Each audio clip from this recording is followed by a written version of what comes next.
Hello, everyone, and welcome to another episode of The Lifting. Today's episode is being filmed on 9/16/25.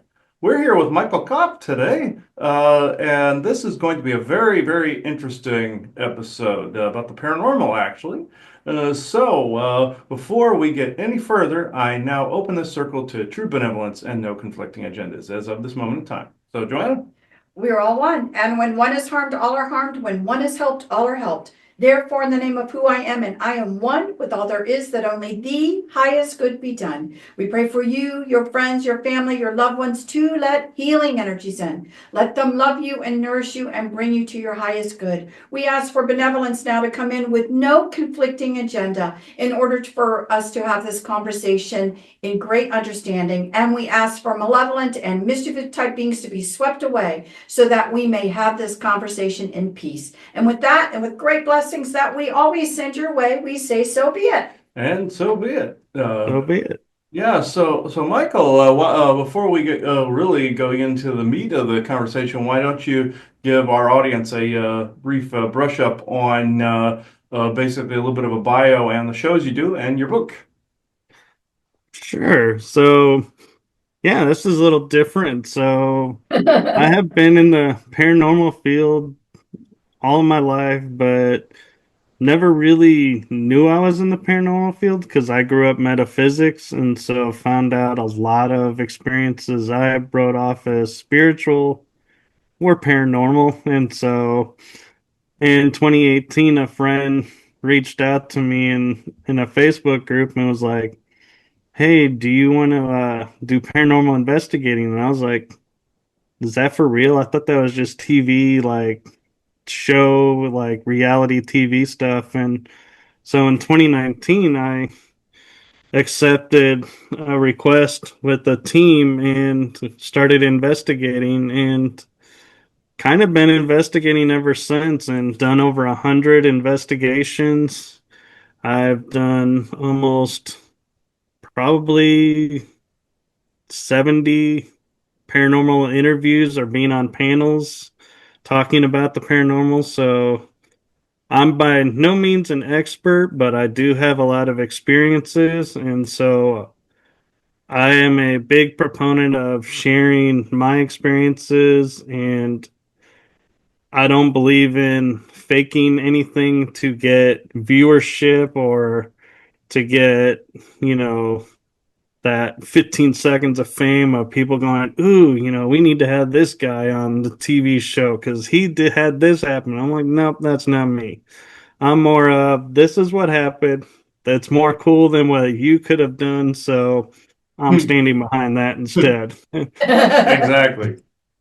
And so I then was approached about 2022, 2021 to do podcasting by a network. And this was the first time meeting the guy who owned the network. And he's like, "You should do a show." And I was like, "I'm too green." I mean, I had just started in May investigating. This is October. And he's like, "You really should do a show." I was like, "No, I don't think anybody would tune in. And I don't want to waste your network's resources. So I'm going to say no." Then I started investigating and doing my own thing as well. And I end up at a Para-Unity event, which is a paranormal kind of building community event where a lot of people come in and they get to walk around and experience a location, and there's guest people that are there to investigate with. And lo and behold, the network guy is there again. And I was talking with him, and he goes, "Hey, I want you to say hello to someone." And so I'm looking at this ring light with with phone in the middle, and he goes, "Say hello." And I was like, "Hi, everyone." And then somebody pulls me away. And so I was like, all right. And so I come back and I jokingly said, "Oh, I guess I lost my 15 seconds of fame because you packed everything up." And he goes, "Actually, no. You were on with one of the administrators of the network, and that was your test like screening almost." And Hmm. We really do want to still give you a show. And I was like, okay, yeah, well, let's do it. And so I started, this was in like April, and then in July I get the call going, how close are you to your show? And I'm like, maybe halfway. He goes, well, Meta's coming. If we don't get you on the network airing before Meta, we're not going to be able to get you on. Hmm. So what can we do to speed you up? I'm like, well, I don't have an intro. He goes, you don't need an intro. Well, I don't have this. You don't need that either. So you're good to go for next week now. I was like, yeah. So I call my cohort and I'm like, hey, FYI, we're going live next week because of this. And so we're both sitting there going, hey, everybody, welcome to the show. And we're like, no idea what a podcast is. And so we did a show for 6 months. And then at the end of the 6 months, we're like, all right, we need to have a really solid intro. We need to create really nice thumbnails for promoting purposes. And so lo and behold, the energy that surrounds us is born out of that. And I found out, like, because I like acronyms, because sometimes titles are so long, that Tetsu, I was like, I just thought that sounded so cool and how it worked out that way. Well, in Japan, in the Japanese language, Tetsu means iron. So I was like, oh, that's a pretty good, backing for a show. So I am now getting ready to, in January of 2026, starting season 4. And this is meaning I've done a show from January to December.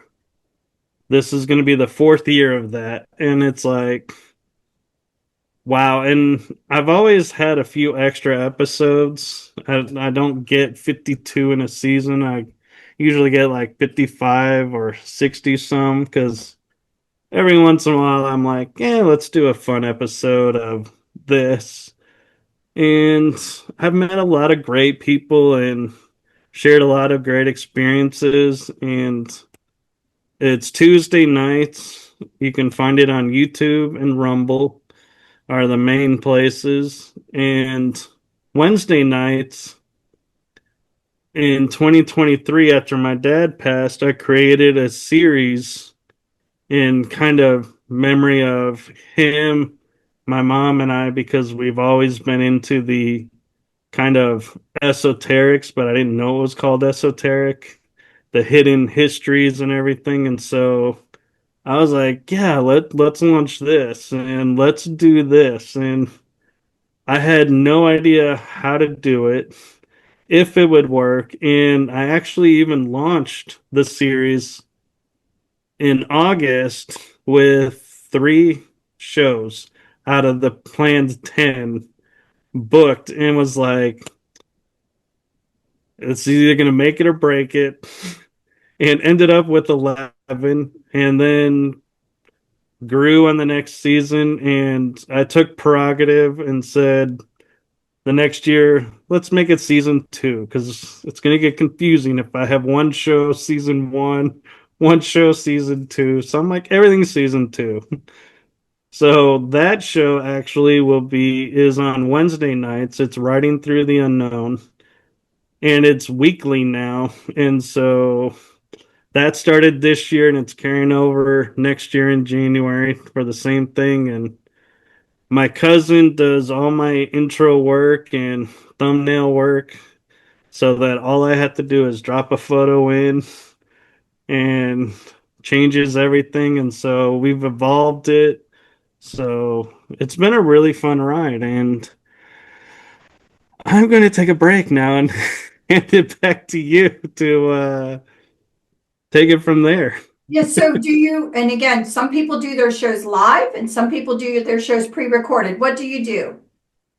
Mine are majority live, but if I have a guest who, let's say, like, in England where they're 6 hours ahead, I can't at 9 o'clock at night go, hey, it's 3 a.m. Come on my show. So I'll pre record and then I'll air it. Or if my guest has a scheduling conflict but really wants that night, we'll pre record. So I have the ability, I found that ability. And so it is possible, it is doable, but I prefer the lives.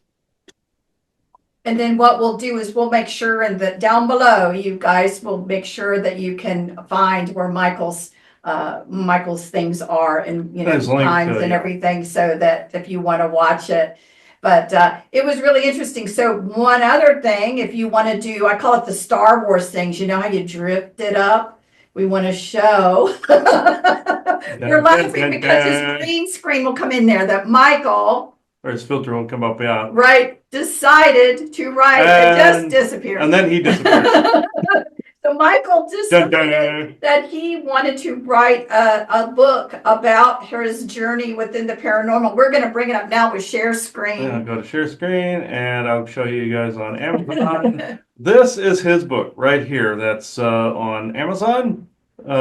Awakening My Journey into the Paranormal, The Awakening. This is where you can find it, folks. Is on Amazon. So I will get back to him.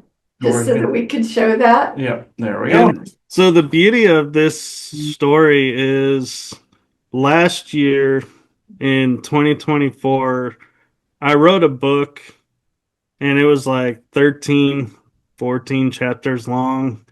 And some chapters were really long, like almost 100 pages on Amazon type. And some were like really short. And I was like, well, who's going to want to read, these chapters versus this chapter? And am I forcing people to read this, to read that? And I realized I'm getting in my head. I need to get out of my head. So I took and stepped away. And a friend this year came up to me and said, hey, what do you think of this book? And can you help me out with it? And I was like, sure. And then I was like, wait, I have a book of my own. Well, then I looked at it and I was like, well, let's make this chapter into a book. Let's make this chapter into a book. These 3 chapters are a book. These chapters are a book. Well, and then I was like, well, this all sounds nice and dandy. And a friend of mine, Selena Ingles, was nice enough to offer to edit the books and edit my material and create a cover. And we were talking about the cover and we were talking about, what the books are about and what the 4 topics were. And she goes, so what's your title? I was like, I have no idea. I was like, I have this working title. And she's like, no, that doesn't really sound right. And so then we were playing around and she wrote me and she goes, hey, what do you think of this cover with this title? And she sent me a really cool cover that we kind of tweaked a little bit, and the title Awakening, I was like, ooh, I like that. I can make it as, and so I made it the Awakening series. And we had originally intended it to come out in 4 books in order of my life, so to speak. But I was like caught up in the moment and I was like, well, my paranormal book is almost done. It just needs a little tweaking. So I was like, let's do that one first. And I was like, well, now they're out of order. Well, I'm not going to make any order for the books. I'm not going to say this is book 1 of 4. I'm just saying there's 4 books in the series. Read them as you wish. But the paranormal one did come first. And the beauty of the cover is if you look very closely, there are a few hidden symbols encoded into the cover of material that I pertains to me. And one is if you look in the little let me see if I can get it portal here. Mm-hmm. It's the pyramids of Egypt, which I've been to. And Yeah. so it pays homage to that. And I will just And Right there. Mm-hmm. You'll notice my eye Mm-hmm. has a little bit bluer than my other eye, and that's because we put the constellation Pleiades in my eye to Oh, pay homage to, you know, the UFOs out there and the star beams. So they're in the paranormal field as in my viewpoint. So that was my way of paying homage to them and just walking this path. And so in the book, I don't have any illustrations because I didn't feel like putting pictures in it because I didn't want people arguing why are you using my photo when it's my photo because we have very yeah. similar photos. So I was like, let's just not use photos unless absolutely necessary. And my editor, Selena, was like, no, I don't think you need any. But how I wrote the book was I share what locations I've been to, what happened to me there, and what impact that had on me. And so it's like a story within a story of each location, and some are longer, some are shorter. I've done road trips, two of them, and so those are very long paragraphs in there. And I realized looking back at the book now is I have all the experiences titled and underlined or topics that I wanted to call out, but sometimes there's a paragraph in between that's just free floating. And I'm looking at it going, huh, I wonder if that gets confused as being part of that topic or if people realize not part of that topic. And I'm like, oh well, I'll leave it to them to figure out. But I was really, I had to say, if it wasn't for Selena, I don't know that this series would actually be coming into fruition right now because with her helping me with the cover, helping me with the editing, it really took what I envisioned and had written into words into reality. It's like it's one thing to write a book and people believe me, writing the book is hard, but the hardest part I will tell you is if no digs on Amazon, but if you publish through Amazon, getting the cover approved is the hardest Oh, thing. really? Oh, yeah. I know what you're talking about. Yeah, most definitely.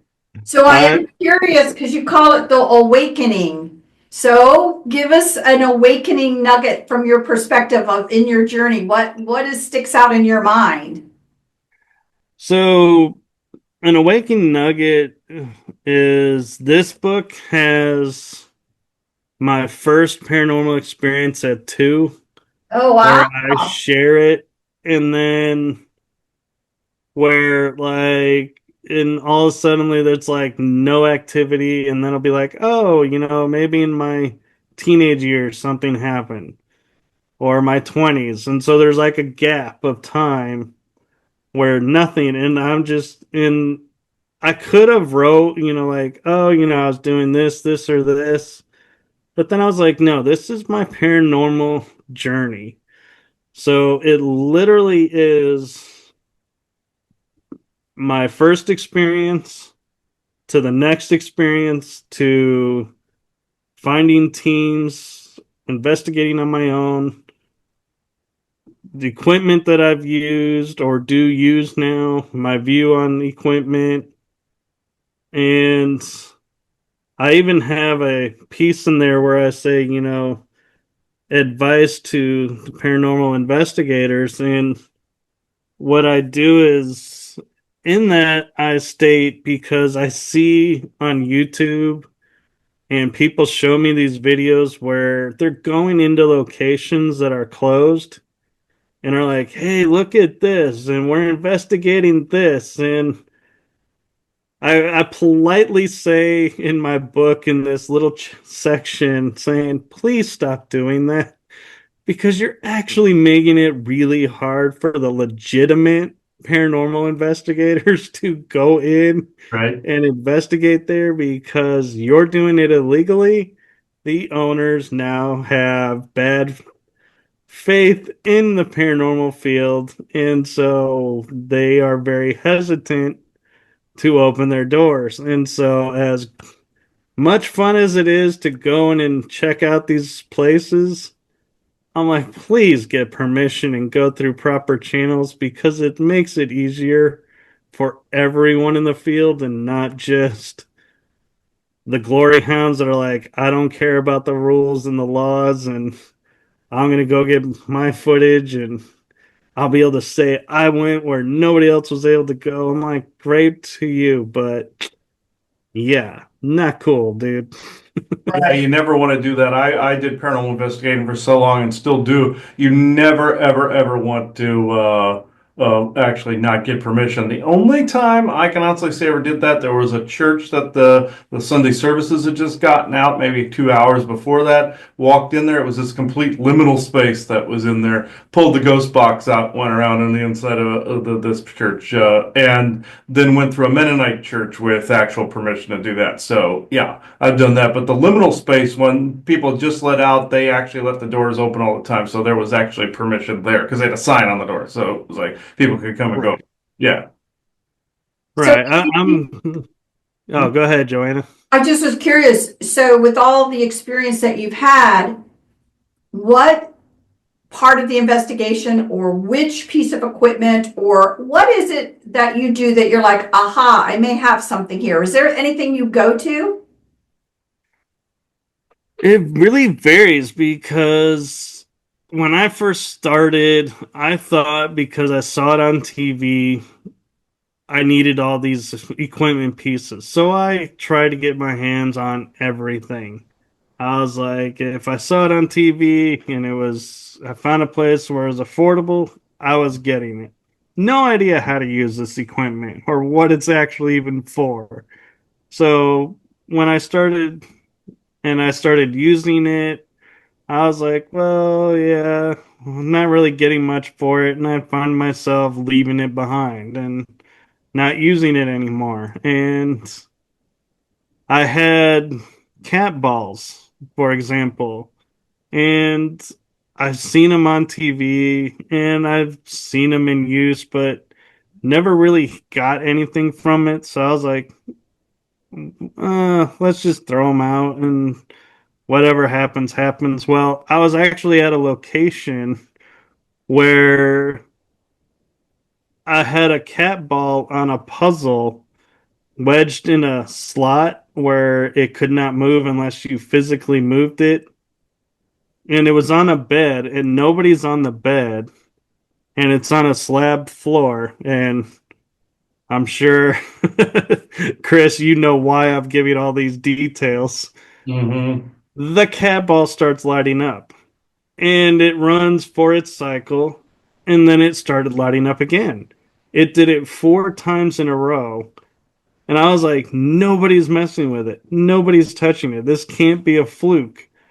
And so I was like, this is cool. And then we had one on the floor on a puzzle and it started lighting up. And I was like, you can't, there's no way that the floor is lighting up because people are moving around. It just doesn't work that way. You have to physically touch it. So I'm like, something's really here. And so though that was like one moment where I was like, I was so glad I had those cat balls to catch that and experience that. And the next one that I will say happened was I was so glad I had my cell phone to do video recording with because I find the audio recorders that you can buy, they wear out in the heat, so they're not a really good, in my opinion, piece of equipment if you're going to leave them stored in the car. in case you ever go on an investigation. So I had my phone out and I was visiting a location with a friend's team, and this is my first time around them. And I have been to this location probably 8 to 10 times already, so I'm really familiar with it. Well, this couple from Chicago, I find them in this little room that had some dolls in it, and because it was part of a haunted house section, and they come up to me and they say, "So who does the giggling?" And I was like, "What are you talking about giggling? I've never heard giggling." And so in the back of my mind, I'm like, I'm betting these people are trying to prank me and getting me to admit to something that's not real or are playing a joke on me. And I'm like, so my guard is up. I'm like, there is no laughter. I don't know what you're talking about. And they're like, well, it happens like every 12 or 15 minutes. And I'm like, okay, sure. Well, how soon is the next one? They go, well, in a few minutes. I'm like, well, we'll just wait here. And so I'm putting it on them like, yeah, there better be laughter, when this happens, because if not, I'm totally outing you right now. And all of a suddenly, I hear this laugh, this digital like doll laugh. And I'm like, what was that? And so now my mind is thinking, do they have a device on them? Are they playing this? Right? Because I've never heard this. And what became so trippy about it is we spent almost 2 hours trying to locate this laugh. We would stand in a straight line. Nobody could identify the source of the sound. We would go in a circle. We would go into four corners.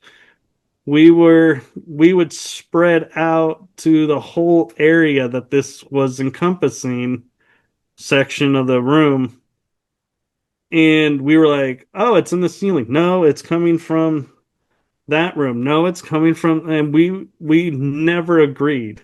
And I was like, this is puzzling to me because I'm like, if it was a doll, we should have been able to identify within 2 hours which doll was laughing. And I'm like, all the animatronics were off, and it didn't sound like an animatronic. And so I was like, yeah. So then we leave, and I'm calling the owner or a caretaker, and I'm like, yeah, this happened. And she goes, oh, okay, well, thanks for letting me know. And I said, I want to come back in a week and recheck to see if what it is. It's really annoying me. And she goes, yeah, you can do that. So in the middle of the week, I get a text from her and says, hey, you know that giggle you were telling me about? I said, yeah. She goes, I heard it in a hallway, but it's not in a hallway near the dolls. And I was like, interesting. Okay, so now it's traveled. So I go there, and this is the part, Chris, that's going to shock you. Are there. I'm with a friend that heard it. She was there that night. Another teammate of ours that we mutually investigate with, and the lady that runs security for the haunted house. We're sitting there and we're like, well, we don't know when it starts, so we're gonna have to just be patient. And I'm like, and I know as a paranormal investigator, you never hear the same thing twice. So we're just hopeful. We heard it. Hmm. And the security lady starts cussing. It is like, what the? And we spent another hour and a half trying to figure out what it is. Come to find out, it is a doll, but the doll had no batteries in it. And you had to put batteries in to hear the sound. Wow. but it doesn't explain. And I was like, well, that explains the source, but it doesn't explain how it moved its voice around to being in the ceiling, in another part of a room, in another area of the building. It's like that's because this doll never moves Hmm. from this location for the entire time the haunt is open. And the haunt at this time, even though it was only operational in October for Halloween, they left it up year round. Hmm. So it's like, so you knew, so we knew what rooms. So if something happened, okay, we can easily identify and check it out. And so to this day, I only heard it twice, but it's always been on my mind who was making that doll giggle. And those are the kind of moments that I'm like, that's what drives the paranormal side of is trying to figure out who or what it is. Because when I first started, I was thinking, okay, it could be a kid or somebody who worked here.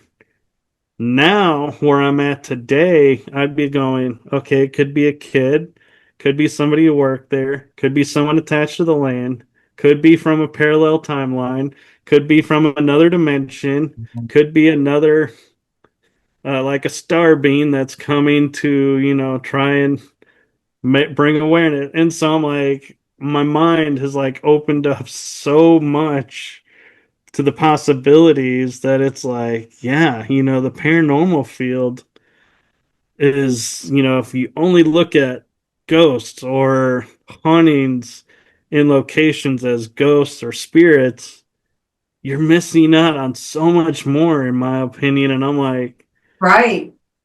and how it unfolded for me was a friend of mine was doing an online newsletter and she asked me if I would write some articles. And I was like, okay. And one of the articles I wrote was, what is the paranormal? Because I get asked it a lot, and I'm sure you did too, Chris. And it's like, I don't know. I never really thought about it. It's just something I was doing. And so I wrote, and in this multi page article, I was like, okay, so here's how it's defined in this time frame, and this time frame. And here's experiences, and this is how it's identified. And at the end of it, I go, so basically, it's anything that's aside from the normal. So the unexplained. And then I was like, wait a minute. The unexplained. Portals are unexplained. Stargates are unexplained. Star beams are unexplained. UFOs are unexplained. These are all paranormal. And so my show's like really opened up to covering more topics, even healing modalities. I was like, these are unexplained how they work. Right. It fits in the paranormal to me, and I've had to explain that to a lot of people. A lot of guests are like, well, your show's paranormal. I'm like, I know it is. The paranormal is unexplained. So what you do, I can't explain it. And can you explain it? She goes, no. I'm like, there you go. She's like, all right, we'll do the show. Like, yeah, yeah, exactly. So I do have to ask you, have you ever been afraid? That's a hard question to answer because there have been times when I would be at a location and I'm like, the energy is feeling really thick and I need to step outside to take a break from it. I wouldn't necessarily say it's out of fear. It's more of knowing my energy is, getting heavy and needs a break to kind of rebalance itself. But have I run out of a building screaming like you see on TV? No. I haven't been that afraid yet. And I've learned to put that caveat in yet because I know my day is coming and I feel confident it's coming. It just hasn't arrived yet. So I'm like, yeah, I haven't run out of building yet. But Right. I, it's hard for me to be afraid in a paranormal investigation because of the metaphysics and all the stuff that I know. So it's like, yeah, it's like, I'll hear disembodied voices and I run to them to try and figure out where they're coming from. Or if something makes like a hard knocking sound or a slamming sound, I'll run to the noise because I'm like, my curiosity is more than my I should be afraid and want to leave feeling. And so one of these days, I'm sure my curiosity will get the best of me and it'll be like, yep, I should have ran out when I had the chance. Mm-hmm. And then the other question people would always want to know is, have you yet had objects that have, flown in front of you, things like that? Have you had that experience? I have actually, and I always would make a laughing sound about it because I would be at a asylum that was a haunted house. It was never really an asylum. That was just the name they gave to it. So the person kept the namesake. And so I was coming around a corner and we passed a nurse's station because it was like I guess you could almost say like a clinic or something at one point. Well, when I turned the corner and I was like, okay, gears off. All right, let's take a break and walk outside. Lo and behold, a little ping pong ball that has an eyeball comes flying right behind me. And I'm like, what? I'm like, why is it always when the camera's off?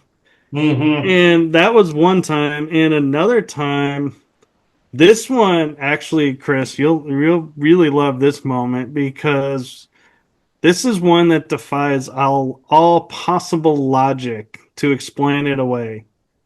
So the owner caretaker of the asylum is sitting in a room with one of her teammates across from her, and they're doing like a mini session trying to connect with the spirits that are there.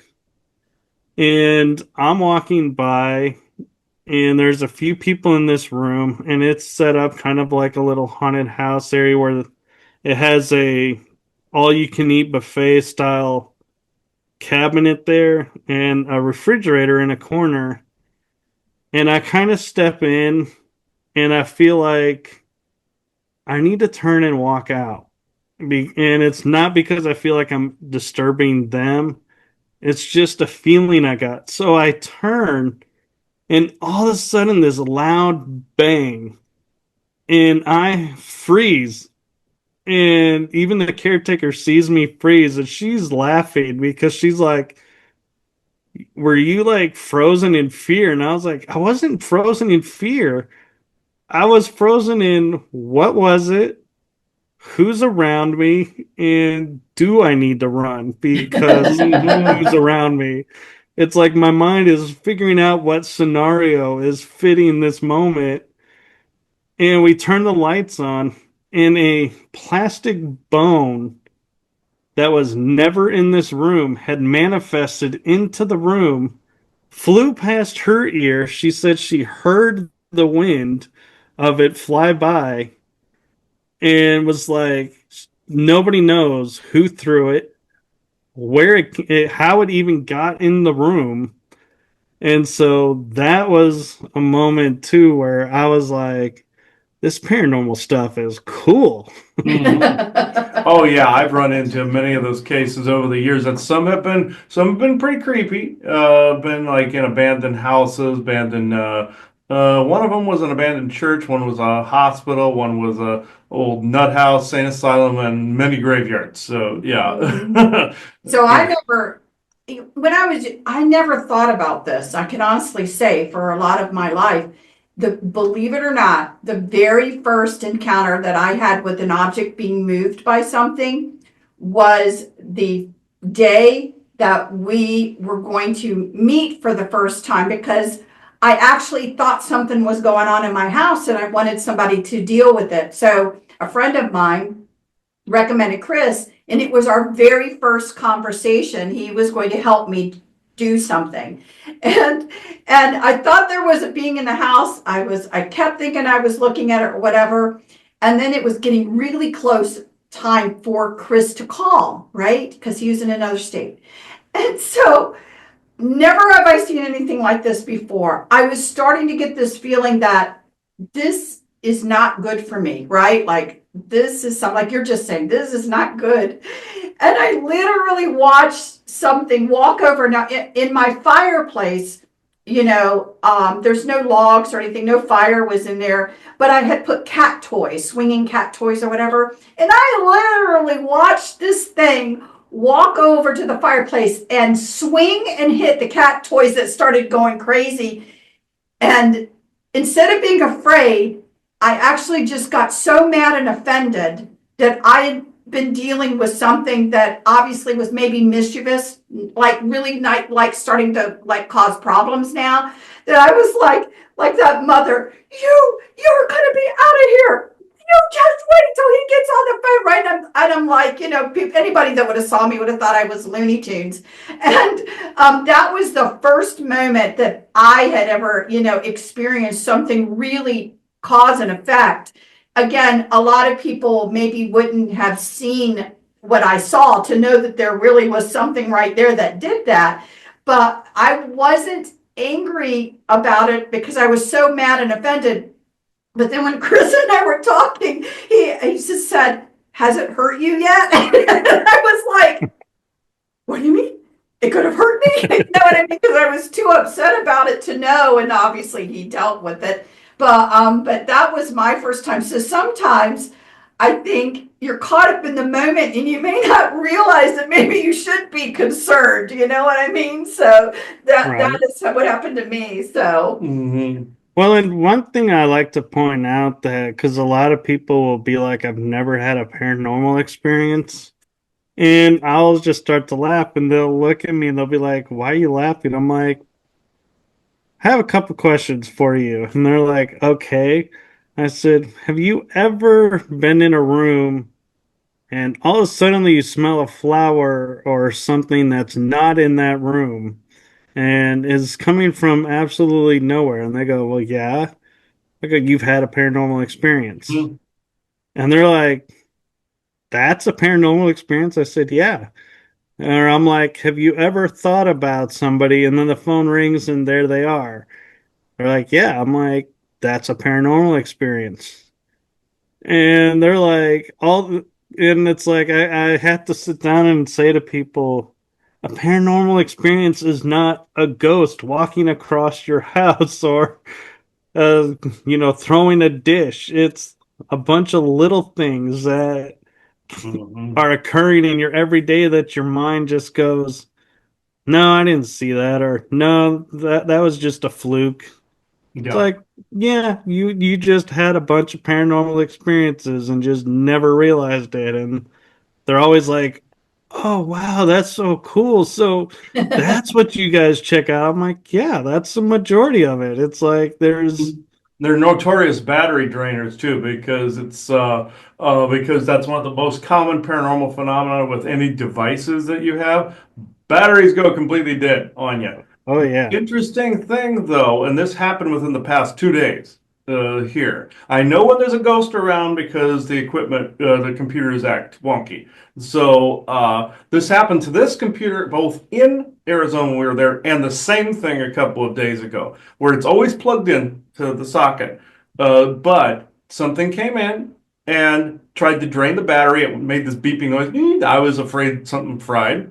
And but then it was still plugged in. It rebooted up, and the battery starts charging from zero. And it had always been plugged in. I was like, okay, something was here. It drew the energy from it. Now I got to go hunting through my house for it. So every now and again, I will get that. It's not that common. They get into the inner sanctum here, but it's like it. They will every now and again have a ghost will get close enough to affect the computer. So Right. I usually have to look for it from that point forward, but it's usually something that's barely like for me to see things, it's barely visible because it's trying to draw power to manifest, and that particular ghost has to draw power, or entity has to draw power to, or where so your eyes can see them. It took me a while to figure out where that particular one was because of that. And I know you're not supposed to do provocation. That's one of the worst things you can actually do. It's very disrespectful, and it's also very handy if you're trying to see something, and Right. trying to get, if a ghost gets mad enough, they will draw enough energy to cause a light bulb to burst, something to happen when you're trying to cause a haunting. It's one of the most useful, but one of the most disrespectful and not recommended techniques is provocation. But yeah, I've had to do that to actually be able to see visually where it is. Then I can deal with it the rest of the way. If I can lock eyes on it, I can get out of it if I get line of sight. But it takes me a second. But yeah, we had that in the past couple days. Phone battery dies. I had that happen at 100%. Had to go whoop, and dead. And I even pulled out the ghost box not that long ago after I we did a show on some artificial intelligence, and I went to the Outer Banks and tried to use the ghost box to ask about problems that we're running into for that show content. And then, of course, the phone battery is slightly more a lot more dead than it should have been. It wasn't completely that way. But so this was out in the open, and I was using the ghost box. So yeah, they're notorious battery drainers completely. If the time you have something, like so you have something plugged in and it still drains, or if you have like a bunch of batteries and you have cameras, you have phones, you have walkie talkies. I was on an investigation where every single battery that every single person on the team had was dead. Nothing worked. Absolutely not one piece of equipment worked. All the 9 volts and all the gauze meters were all dead. Everything dead. So I've run into that. So they're notorious battery drainers. So I know you want to get on to bringing somebody in, but Yeah, yeah. I want to ask this quick question. Do you have a bucket list place that you want to go and investigate? Oh, I do. I have several on my bucket list. One is the Winchester Mansion, just because Mhm. all the doors that just lead to nowhere and hallway stairways that lead into nothing. I'm like, just to experience it, I don't have to investigate it. Just to walk around it is on my bucket list. And locations like the Paris catacombs, Hmm. just to see, Mhm. what that and experience what that's like. Another spot that's on my bucket list is Gettysburg and Sharpsburg Mhm. and or Antietam, if as some people know it. And another spot I would say that's on my bucket list is I can't think of the name of it, but it's an island in Italy where people that were sick with the plague were Mhm. Oh, taken there. okay. And I'm like, that would be interesting to experience. Mhm. But I've heard it's highly restricted, and so I'm like, okay, probably not gonna make that one. But yeah, Dracula's Castle would be one too. Yeah, to do that one. Yeah, in Romania. Yeah. yeah, that would be Dracula's castle, Frankenstein's castle. Those you're pretty much Europe is pretty much on everybody's bucket list, and Right. Hmm. but there actually is one spot that I'm like, or actually two spots that I've been invited to, and I'm really trying to figure out how to make work, and that is a ranch that is right next to Skinwalker Ranch. Oh, wow. And so it's Space Wolf Ranch. And so I'm like, that would be interesting. I don't have to go on Skinwalker, and I never would without permission, but just to be in proximity to be like, hey, I could have stuck a finger onto over the fence, but I didn't. But be like, just to say I was near there would be cool. And they have experiences themselves, and they're talking about stuff that's going on similar. So it'd be like interesting to Yeah. experience that. And the other place is a place I've been to 4 times as a kid. The Cahokia Mounds. I've Oh, never We were knew there they too. were We were at haunted. Gettysburg, Cahokia Mountains, and Winchester House. So yeah, that's yeah, Cahokia's cool. Yeah, sounds, Yeah. yeah, great place to go visit. very good place. Yeah. Yeah, I mean, I've walked the Cahokia and I felt the energy there, but it's different when you have the paranormal lens now down and you're like, now let's go walk this land and really start to hone in and figure out what's what because it to me it was always interesting. We would ask them what's in the mounds and they would say we don't know. We can't afford the GPR. And I'm like, well, why don't you dig? Well, we're not allowed to dig. And I'm like, why? This that your job is like the heritage to explain what's here, and Hmm. you're not doing it. It's like, why? Yeah, we asked them, the tour guide, when they said, oh, a bunch of Native Americans with baskets made these mounds. I said, well, how about giants? It's like, how about giants having built these, and they kind of creeped the tour guide out a little bit. But it's like, Didn't want to, didn't But want to say that, although he said that with the skeletons that they found, no one had a bad back. no one had a bad back. There He you did go. say that part. Yeah. No one could explain that either. It's like, how do you haul dirt and rocks all to make a mound and not have a screwed up spine? So it's like, oh, they were stronger built back then. oh yeah, people were definitely stronger built back then. Yeah, Winchester But House, creepy. Been in there, the big claustrophobic feeling going through there. Gettysburg, creepier. We were there. The orphanage that's Awful. next to Gettysburg, which was an orphanage, but then turned into like a museum. Creepier than the battlefield. Big demon magnet right there. Yeah. Boston, also Boston Cemetery. If you want paranormal activity, go there. So we went there. Salem, Massachusetts, absolutely go there. oh, On, I've been there as a kid before I knew about the paranormal. So yeah, it's funny how, as a kid, I've gone to all these places, and now I'm finding out they're haunted, and so it's like I have to go back. right? Yeah, I would like to go But back with a new set of eyes too myself. Going to some of these places, a replay on these. So well, and not only with the new eyes of the paranormal investigator, but the new eyes of everything that we now know today, being like, okay, now let's really delve into what is going on here and be like, now we're going to get some answers. Right?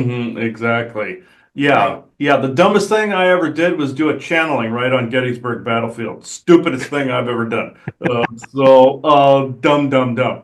So never Well, do and that. that's Yeah. the place, believe it or not, if you want to talk about fear, that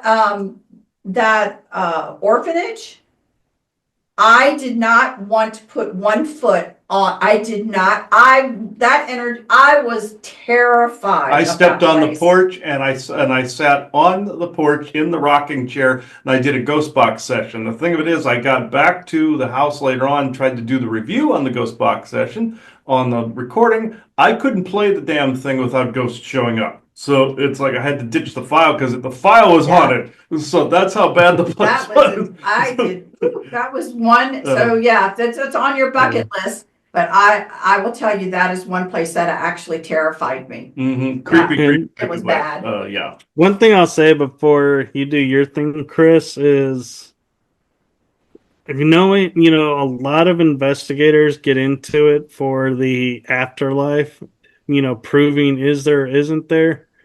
And I've never questioned it, but I had experiences that I was like, yep, I can definitely say there's an afterlife. But then I had a moment that solidified it to where nobody could ever tell me there's not an Oh, afterlife.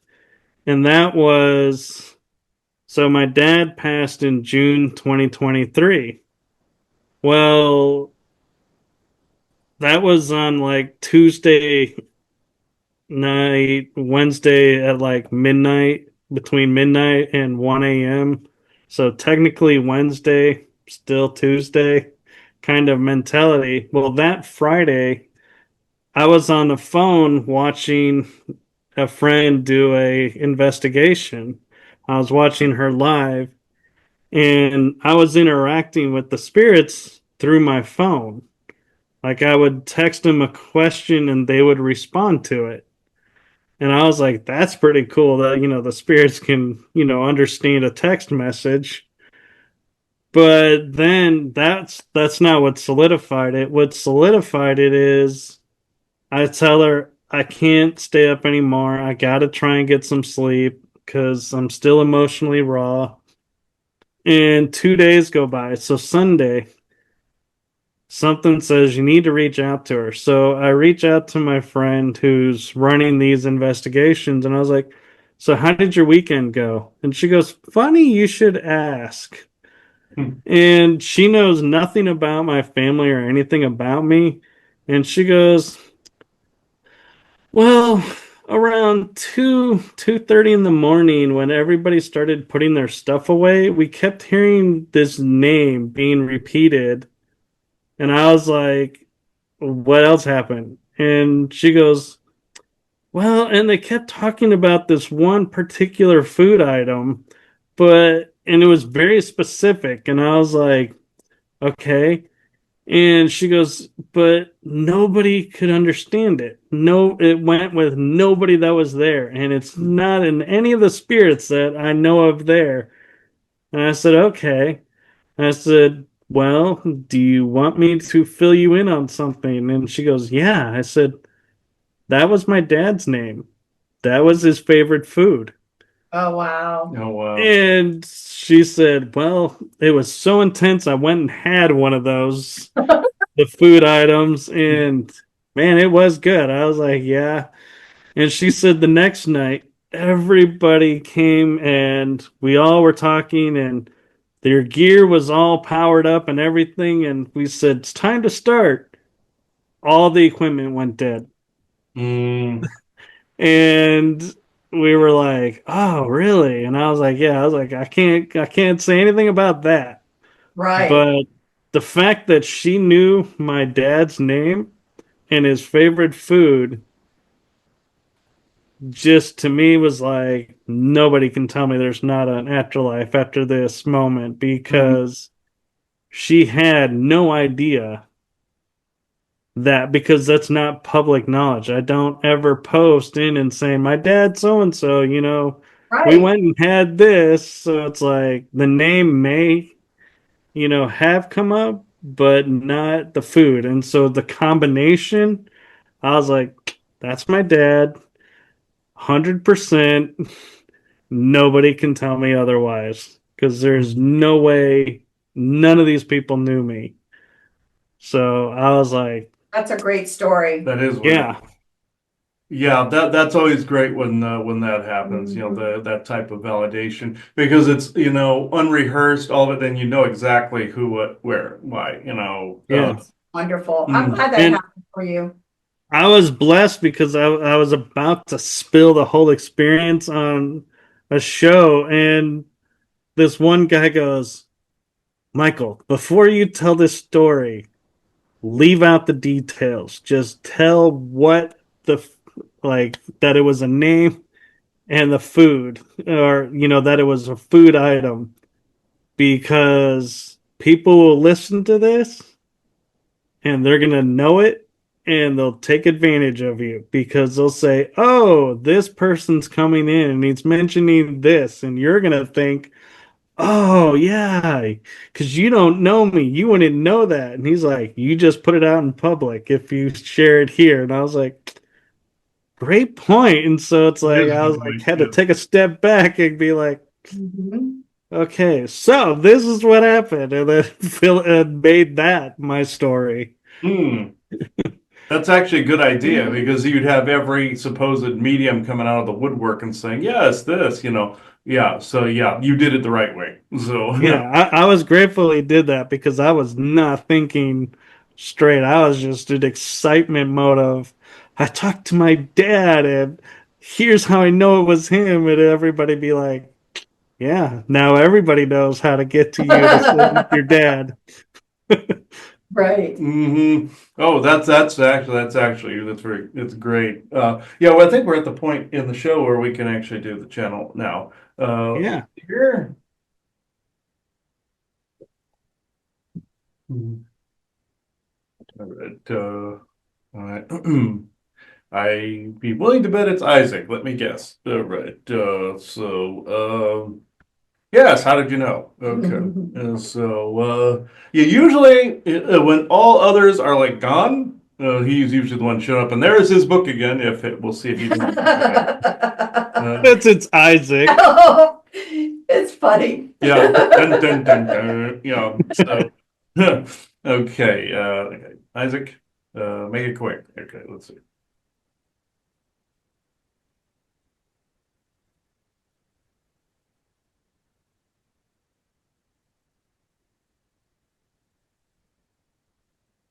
Yes, I just caused the creepy factor into him going really fast. He said, make it quick. That's what I did.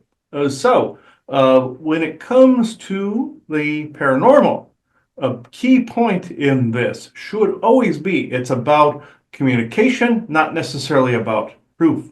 The same goes with the forest people, the Sasquatch, because if you're going to make contact with them, uh, as far as proof goes, they don't play that. They will prove themselves to you when they are good and ready to do so. They want meaningful, heartfelt communications.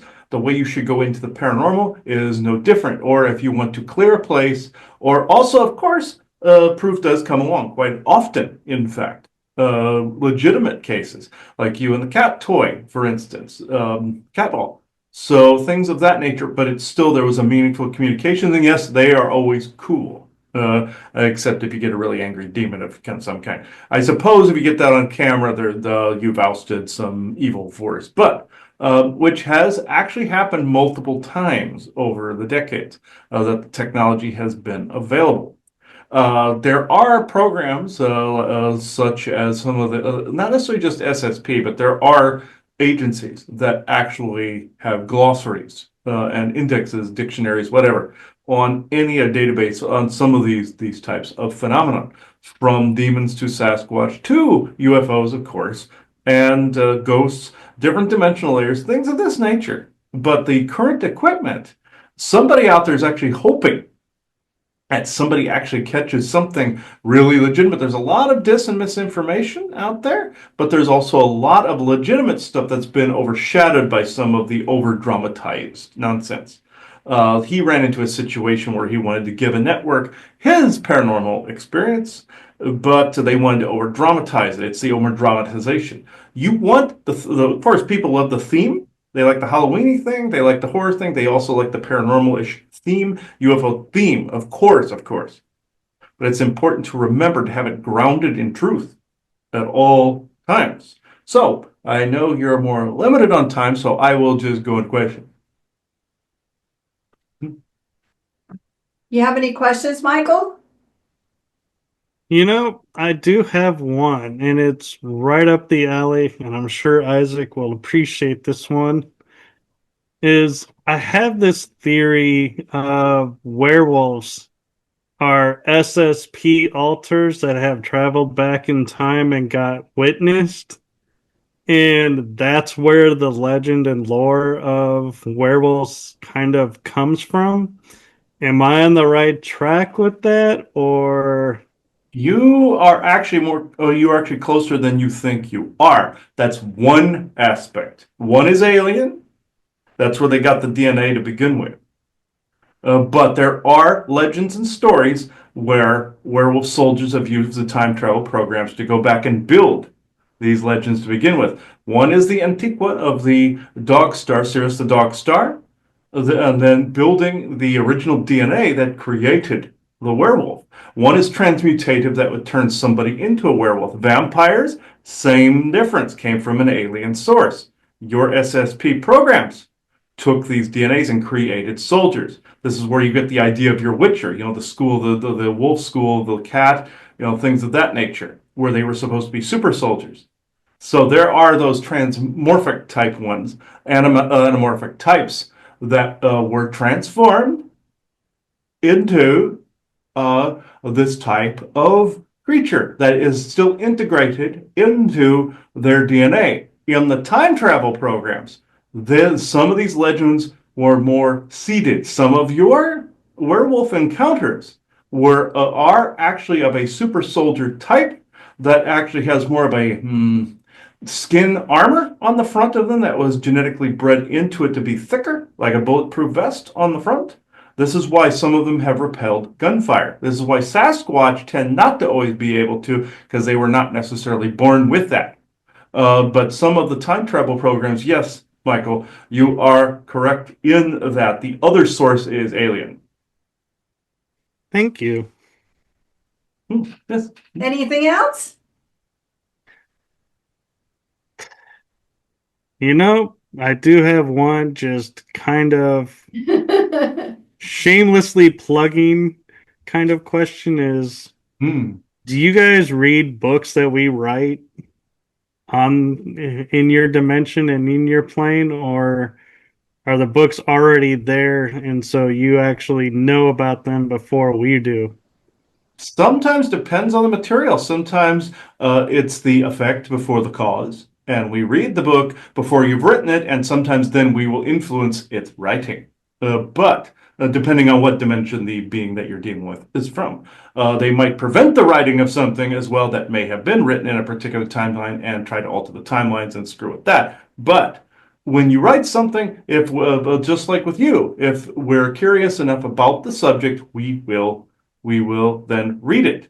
But because of the dimension we're in, again, sometimes there is the effect before the cause, sometimes the cause before the effect, like you would expect it to be. It's not always operating in a straight line, like your Kang character said in your Quantum Mania. You don't always operate in a straight line. So, to answer your question, though, in shorthand, yes, we do. Thank you. Hmm. I feel really cool that, you guys are reading our stuff. That's really cool. And the thing of it is, though, the government also reads your stuff. Just to be creepy for a minute, they actually have not just the Library of Congress, that's the advertised little cover story. They actually take one of each book and they dissect them in the programs looking for keywords to see if there's anything that was in any classified project that people are remembering from. Not to make people paranoid, but that is a little thing a little bookmark that put in your subconscious there that does happen in the programs. That's more the creepier side note. But the good side note is all the ETs that are out there are also reading your material out in space too. So if it's anything that they are interested in, that is just like if you're interested in a certain art piece, a certain book, a certain movie show, there are actual aliens right now watching episodes of Star Trek. So, believe it or not, and actually seeing the parodies of different ETs that are out there, like your Ferengi. It was brought up that the word Ferengi means bad trader or shyster in Hebrew, and also the fact that they have the ears that are their erogenous zones. Somebody was calling them dickheads. So that's how you got that with their butt crack on the front of their head. They were actually making a caricature, a parody of a real race. There are like with your Packlets, where they sounded not intelligent. We want this to make us go. That way, we're making fun of a group of assholes out there. So, just like your Timmy character on your South Park, that's how he was made fun of. Beavis and Butthead, same thing. So, Mike Judge was making fun, and Trey Parker, Matt Stone was making fun of one person over here and two over here. That they were just assholes, and they eviscerated them in fiction. This is no different than what happens in your cosmos. People have senses of humor. They will put a channeling of a particular race to a particular writer through a little imaginary cord or imagination, the whole butterfly effect. Then what happens is they will stick another idea. Let's make these guys' ears bigger. Let's make this guy look like a giant butt. Things of this nature, they will give that to the writer. And lo and behold, you have the caricature of said race. Let's make this guy. This guy's really hyper intelligent, but he's an ass. Let's actually make them look really stupid. Just to trigger them just a little bit, the little knife in the rib there a little bit, or kidney. So butt or a knuckle gun in the kidney or something. This is essentially the practical jokes that are played in the cosmos. As above, so is below. This is what happens with books as well, movies, everything. So it's all read, all seen by at least somebody. Very cool. Mhm. So I want to ask just one question, and Mhm. then you can have kind of final thoughts if Michael doesn't have anything. I am curious from your perspective. Mhm. Is there a paranormal place that you would recommend you shouldn't go to? Mm. I'm just curious. Yeah, the forest people actually mentioned this on a previous recording, and that is the suicide forest in Japan. I would not recommend that place. There are Draco abouts in there, physical one, that are more slightly tribal in nature, and they are defending a nursery. You do not want to go there. Your Superstitions Mountains are probably a good second and third place. Well, maybe third. There are a few that are sporadic across the globe that would qualify more for a second place. But first place winner goes to the suicide forest because there are portals everywhere there. There are dead people everywhere. There's ghouls everywhere. And there are Draco everywhere. Different variety of them. They're in the superstitions as well, but they're remnants of the old Lemurian disaster, and they took over certain key spots that were power points, and the Suicide Force and Superstitions were two of them. So the first place winner goes to the championship belt and trophy, and whatever first place, whatever non-participation trophy goes to, and award goes to the Suicide Force, actually. Okay, well, thanks. Any other questions before we go, Michael?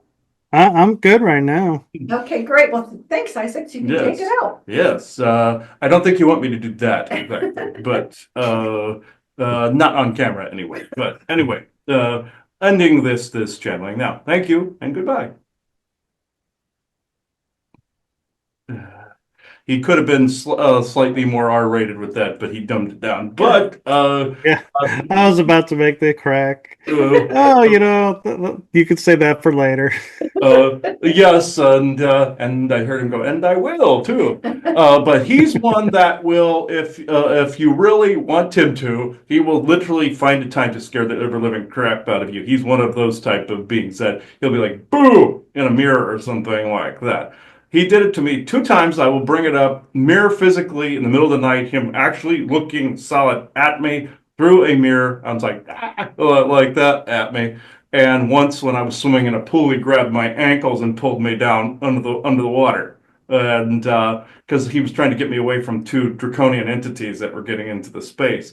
He made it as creepy as possible because all the lights started to go out, the bulbs one by one, typical horror movie environment, and they Oh all yeah. burned out. It was actually the bad guys doing it, but then he got me out of that area by scaring the crap out of me to make sure that it was a lesser jump scare than the real guys would have done. So he does the jump scare thing, but it's usually in a protection modality there. But he does it the creepy creeper way though. But other than that, I think we're at a good place. Michael, do you want to promote your book one more time before we go out? I'm sure it's available on Kindle. It's paperback version and it's in hardcover. And it's Awakening My Parent, and is the series title, and this one is Awakening My Intro into the Paranormal, which is my journey into the paranormal world. And so I hope you all enjoy it. And it is available at Amazon, and it is on my link tree, which I know Christopher and Joanna are going to share with you. So Mm-hmm. please enjoy it if you are drawn to it, and if not, maybe someday you will be. So I will be appreciative then. That's good. And Isaac also, of course, he had the final word. He goes, "Congratulations, Plady Squatch," meaning like the blue-eyed Pleiades, and he just happens to have a Sasquatch-like environmental appearance. So there we go. So that's I knew he was going to do something before we actually left. I'm surprised he didn't do it while he was talking. But anyway, I hope you enjoyed this episode, folks. This was very fun. Yeah. So we'll do a lot more like along this thread. Also, if you want to actually nudge Aubrey in the ribs a little bit, get us to do a conspiracy sector episode as well. So start putting in the comments where I know damn well he will see it. So start nudging him a little bit, and we'll see if we can make that happen. So thank you, everybody. And this is where I now close this circle within true benevolence and no conflicting agendas of this moment in time. So thank you, everybody. Bye-bye now. Bye bye.